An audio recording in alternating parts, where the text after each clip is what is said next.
When work loses its meaning, and employees tend to detach themselves from the goals at work, when doctors and nurses become less productive and become physically and emotionally exhausted, when we no longer remain happy and satisfied with the job that used to motivate us, and instead of doing the best we can, we instead just try to get by doing the minimum, and our performance metrics decline, when we become less productive, we become more irritable, we become increasingly hopeless about being able to succeed at work, this is called burnout.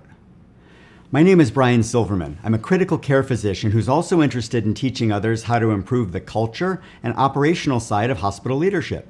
This video will explore 3 things. 1, what causes burnout? 2, how many doctors and nurses actually experience it, and you will be surprised.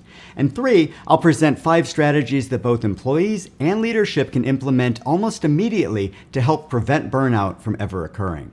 I welcome comments below regarding your thoughts about this video, and if you'd like to see more, I'd be honored if you'd subscribe to the channel.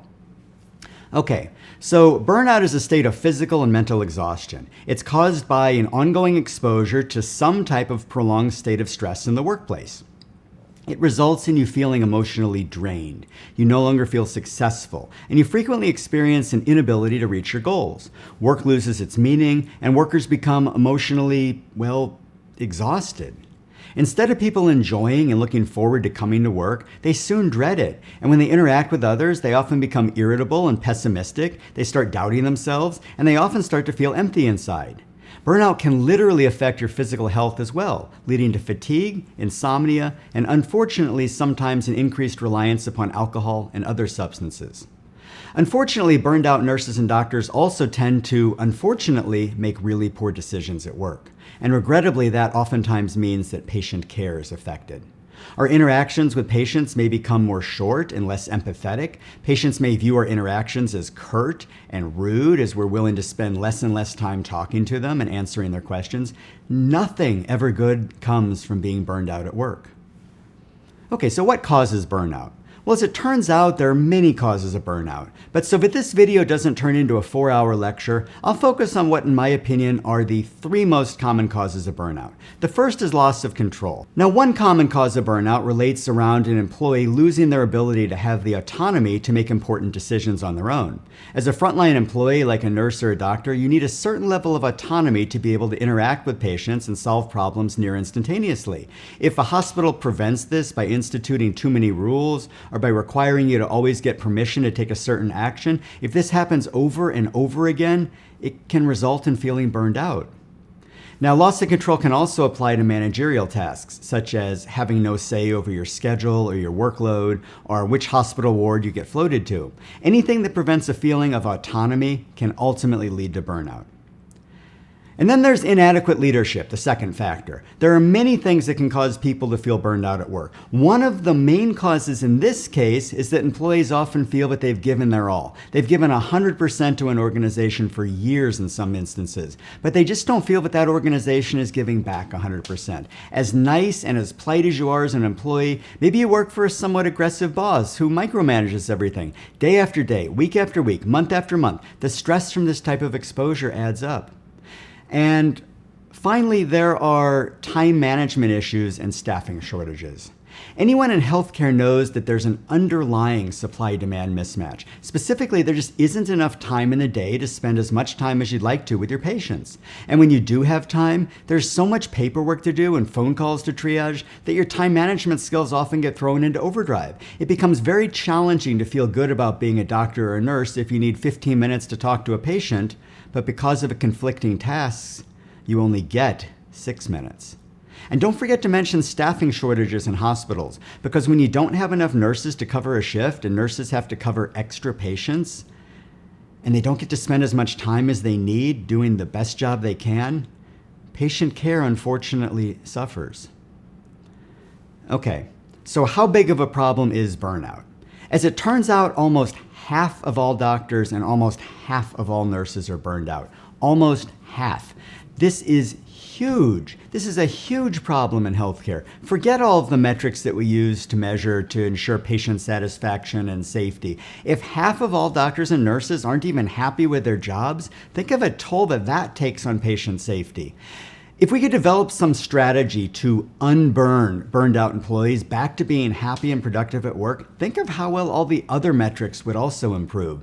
Instead of hospitals spending millions of dollars to develop strategies to ensure patient satisfaction, if I were in charge, I would first focus on optimizing employee satisfaction. Because a happy employee, like a nurse or a doctor, will in effect help form a satisfied customer, in this case, a satisfied patient. Think about it. If you were a patient, would you rather be in a hospital where half of all doctors and nurses are burned out? Or would you prefer to be in a hospital where employees love their jobs and are happy to work there? I know which hospital I'd choose. Okay, so there are 5 core strategies to repair employee burnout when it occurs. The first 2 can be implemented directly by employees. The last 3 will come directly from leadership. The first are social events. Employees could start something like a take chocolate to work day, or some other type of potluck, or any type of group-related activity that the hospital will allow. This will improve the group dynamics of the unit, and hence the overall organizational culture.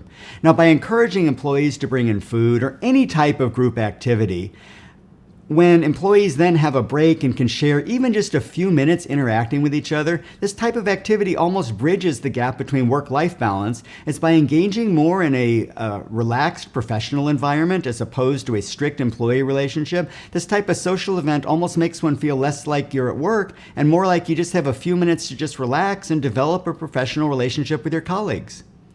The second is work-life balance. When people become burned out, they often tend to spend, ironically, more time focusing on work-related issues because they believe that if they can solve their problems at work, that they can develop closure and hence feel better about themselves overall. Now, the problem with this is that a healthy work-life balance actually requires people to focus their energy on non-work hobbies and tasks entirely separate from those at work.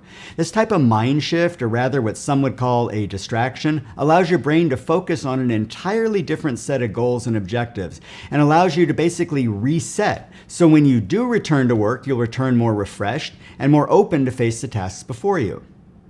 Okay, so now that we've looked at 2 strategies that employees can use to reduce burnout, now let's examine 3 more strategies that leadership can implement in order to reduce burnout. It's important to recognize that leadership has to accept a responsibility to change how they interact with employees. When employees don't feel recognized and when they lose their sense of self-satisfaction, you can't just put a Band-Aid on this type of problem and encourage employees to take more yoga or go for a hike. Leadership has to step up, and they have to accept that they are part of a solution. It is absolutely incumbent upon leaders to make the following 3 changes in order to help motivate employees to regain their passion and enthusiasm. First, every week or month, leadership should recognize an employee who goes above and beyond. This will create a culture built more upon respect and recognition, and it'll help improve the overall culture of the hospital. Now, this can also encourage local units to have small, informal celebrations for the weekly or monthly winner, which will encourage potlucks or any other type of activity that involves employees proactively sharing time together in a less regimented and more friendly interaction that can almost make the celebration feel less like work and more like a professional gathering, hence almost just improving the delineation between work-life balance. In cases of work shortages, leadership should openly and transparently acknowledge these shortages to the frontline employees. Leadership shouldn't hide behind the shortage. They should be upfront about it. The fact that upper leadership is honest and transparent and willing to come forward and tell employees the truth will do a great deal to gain trust and empathy from the frontline employees. Even though there still may be a shortage, the mere fact that leadership is at least open and honest about this deficiency and explains what they're trying to do to try to solve the problem, this will do wonders for helping to regain an employee's trust and loyalty. Finally, leadership should proactively approach frontline employees and ask their opinions about how to repair what's broken. Frontline employees like nurses and doctors want to feel appreciated, and by leadership reaching out directly to them and doing nothing more than just asking for their opinions and thoughts, this can do wonders for restoring feelings of self-satisfaction, accomplishment, and loyalty. Even if the employee's ideas aren't directly implemented, the fact that administration even went out of their way and at least just asked for a doctor's or nurse's opinion can do wonders for restoring a burnt-out employee's confidence and self-appreciation. Burnout is a serious problem amongst our healthcare network in the United States, with almost half of all doctors and half of nurses reporting feeling burned out, it is imperative for hospitals to take the steps necessary to proactively both prevent burnout and eliminate it when it occurs. I hope that these ideas may be able to help motivate you or your hospital to proactively take steps to reduce burnout in your facility. I thank you for taking the time out of your day to listen to my ideas. Please feel free to comment below if you have any thoughts or ideas about this video or about ideas for future videos. Again, thank you for watching. Signing off, this is Dr. B.